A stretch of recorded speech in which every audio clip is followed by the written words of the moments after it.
नमस्कार दोस्तों, मैं राज पांडे। आप देख रहे हैं आरसीएन टुडे। आप सभी का आरसीएन न्यूज़ चैनल पर हार्दिक स्वागत है। दोस्तों, स्वास्थ्य खराब होने के कारण आवाज़ बैठ गया है, तो आप बातों को ध्यान से सुनिएगा जिससे आपको सारी बात स्पष्ट सुनाई दे। सबसे पहले मैं बात करूंगा कच्चे तेल को लेकर। देश में दोस्तों पुनः पेट्रोल और डीजल के दाम बढ़ सकते हैं।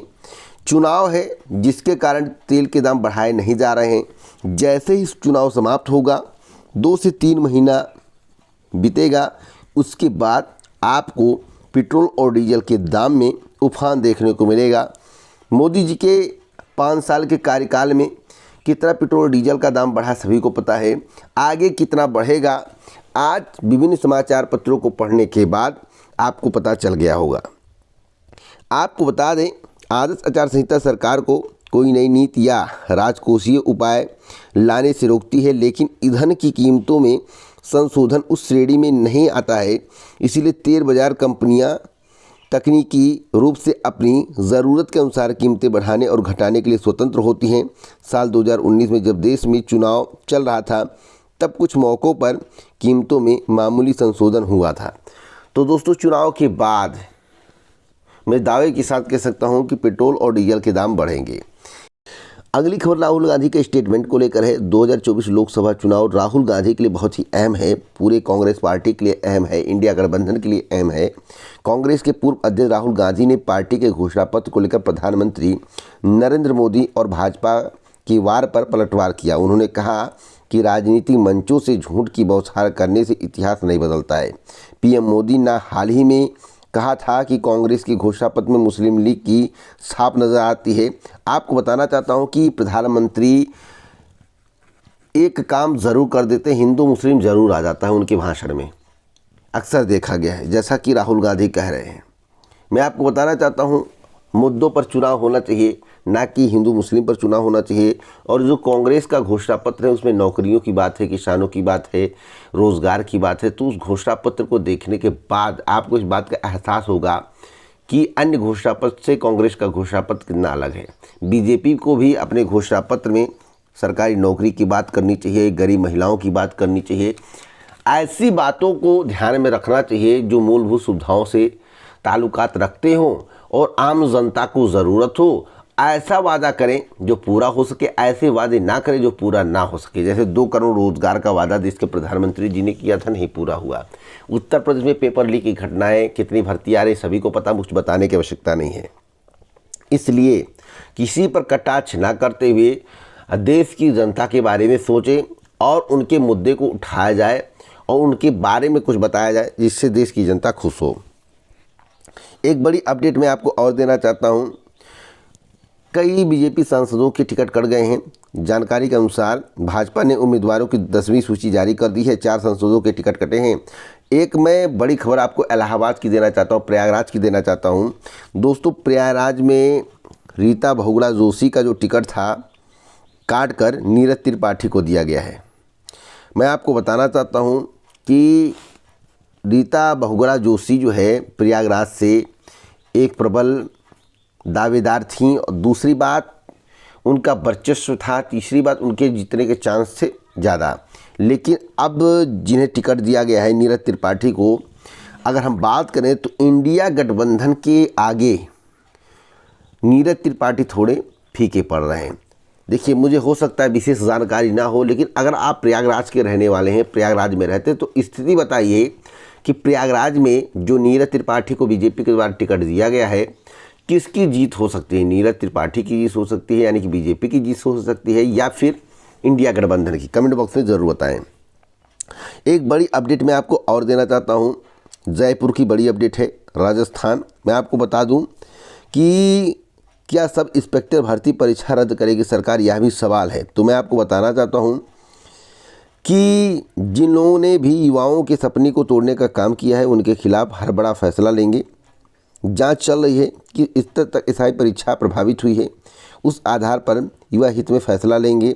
और मैं आपको बता दूं, उम्मीद पूरी है कि राजस्थान की जो सब इंस्पेक्टर भर्ती थी उसकी परीक्षा रद्द हो जाएगी। उम्मीद पूरी है।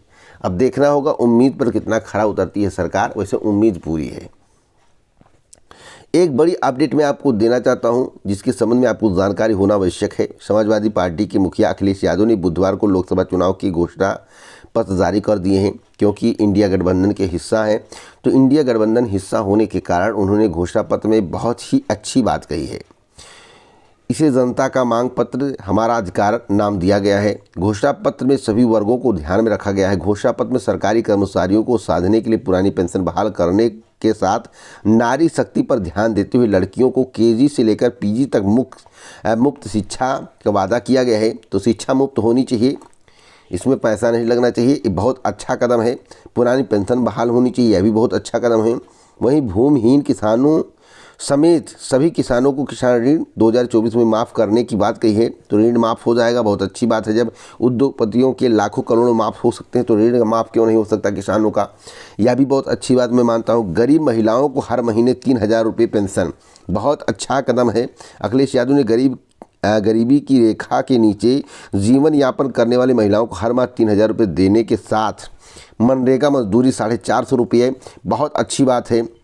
और एक बड़ी बात इसमें और लिखी हुई है, 150 दिन काम देने की बात कही गई है। और किसानों को 5,000 रुपये दिया जाएगा। मोदी जी 2,000 रुपये देते हैं, किसानों को 5,000 रुपये पर मंथ दिया जाएगा। आप सोचिए कितनी बड़ी बात है। जहां 2,000 पहले आपको मिलता था, अब 5,000 रुपये मिलेगा। तो आप सोचिए कितना अच्छा घोषणा पत्र है। एक बड़ी अपडेट मैं आपको और देना चाहता हूं, बिना पर्ची बिना खर्ची 1.30 लाख बेरोजगारों को दी नौकरी, ऐसा मनोहर लाल खट्टर का कहना है। रैली के संयोजक डिप्टी स्पीकर रणबीर गंगवा ने तीसरी बार भाजपा सरकार आने का किया आह्वान। आप बताइए, क्या हरियाणा में बेरोजगारी दर घटी है?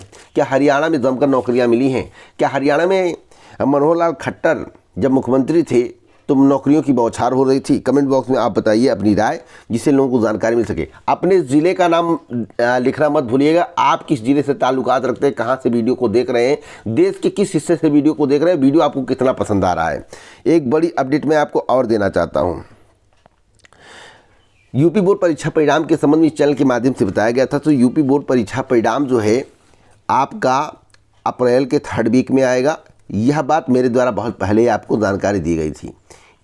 आप पिछला वीडियो उठाकर देख लीजिए। तो सभी लोग तैयार रहें, ज़्यादा से ज़्यादा लोग पास होंगे, फेल होने की गुंजाइश कम है। सभी के 3 से 4 नंबर बढ़े हुए मिल सकते हैं। एक बड़ी अपडेट सहायक समीक्षा अधिकारी भर्ती को लेकर बात कर लेते हैं और पुलिस भर्ती को लेकर बात कर लेते हैं। पेपर आउट कराकर 3 शहरों में अभ्यर्थियों को रटवाया था उत्तर, तो यह बड़ी अपडेट है। साथ साथ मैं आपको बताना चाहता हूँ, रवि अत्री को पुलिस ने सिपाही भर्ती पेपर लीक मामले में गिरफ्तार किया है। पूछताछ में पता चला है कि वह आरओ परीक्षा के आरोपी राजीव नैन के साथ था। लोक सेवा आयोग की ओर से आयोजित पेपर में सेधमारी करने में पूरे गैंग ने मिलकर कारनामा किया था। रवि खत्री को कौशाम्बी पुलिस भी अपने केस में आरोपी करेगी। साक्ष्य और बयान के आधार पर उसका भी वारंट जेल में तामील किया जाएगा। तो अब तक की सबसे बड़ी खबर है।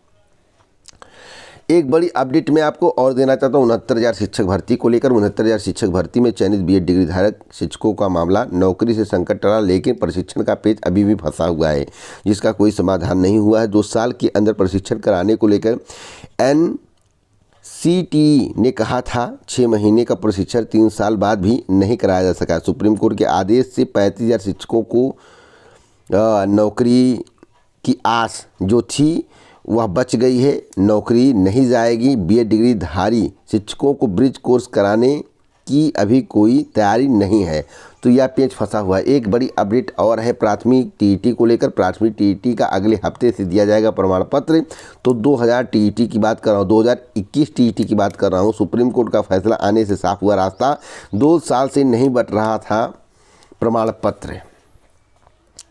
तो इसी प्रकार की ऑथेंटिक जानकारी के लिए आप हमसे जुड़ें। वीडियो को शेयर करें, लाइक करें। पूरा वीडियो सुनने के लिए दिल से धन्यवाद।